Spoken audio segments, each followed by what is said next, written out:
Hello everyone, Father Phil here at the church here in Gisborough, and this weekend we celebrate the feast of our patron Saint Paulinus, and that's why I'm here next to the lovely statue that we have in the church.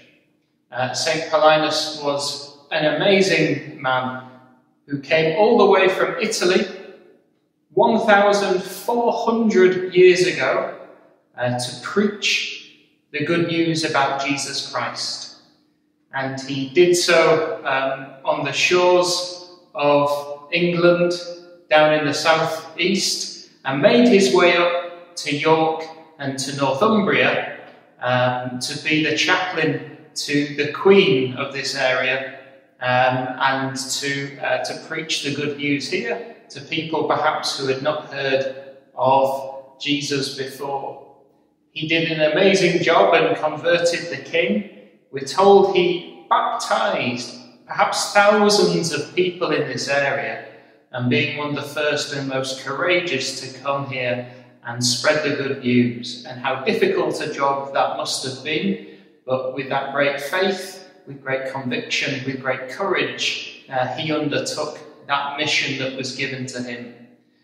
We have a really early description of Saint Paulinus, which I just want to read to you. It comes to us from Saint Bede. Paulinus was a man tall of stature, a little stooping, with black hair and a thin face, a hooked nose, his aspect both venerable and awe-inspiring. A great thing there, sign of the man's holiness, that even just being in his presence was awe-inspiring. I just want to wish everyone in our parish a wonderful feast day of St. Paulinus. Hopefully you can celebrate in some way over the weekend. Perhaps you can bake a cake or do something nice on Sunday afternoon. I think for me it makes me think of three things that we can do over this weekend particularly. First, we can give thanks for the wonderful things that God did through the life of St. Paulinus, through him having that faith in Jesus Christ. Secondly, it can make us give thanks for the people who told us about Jesus Christ. Perhaps the people who brought us for baptism, if our baptism was when we were a child.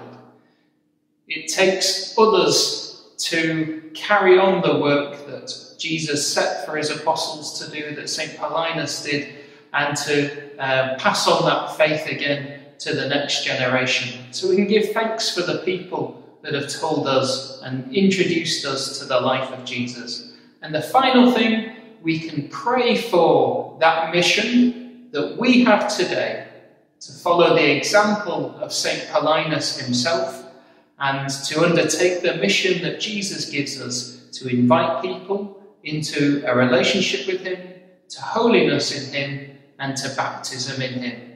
So I wish you all a wonderful weekend and happy Feast of St. Paulinus.